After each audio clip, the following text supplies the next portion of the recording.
Right now, law enforcement is preparing for a shift in crime rate. First responders say crime and emergency calls have been down since the stay-at-home order was put in place. KSBY News reporter Alice Becerra shows us why departments are expecting a change.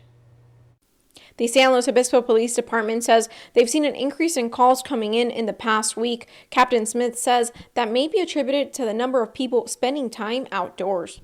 Prior to the March 16th shelter-at-home order, dispatch typically received an average of 294 calls per day, but that number hit 171 in the weeks following the order. According to Captain Jeff Smith of the San Luis Obispo Police Department, there are fewer transit-related and home burglary calls. There's not people at work or people who may not have been at work. We've seen an increase in commercial burglaries.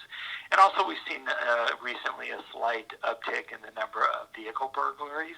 The Santa Barbara Police Department also saw a big difference in calls. In comparison to March of 2019, dispatch received nearly 1,500 less calls in March when the shelter-at-home order began. But the biggest change happened in April. In comparison to April of last year, the department received almost 3,000 less calls this month. Both departments, alongside SLO City Fire, say they have started to see the number of calls even out or increase in the last 2 weeks, but are prepared to continue servicing the community regardless. A tough time for a lot of people, but we're still here ready and able to come help everybody when they need it.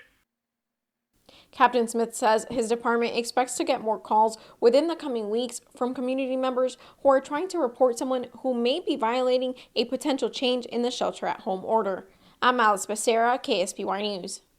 The Santa Barbara Police Department says it has not seen an increase or drastic change in the number of domestic violence calls over the same time last year.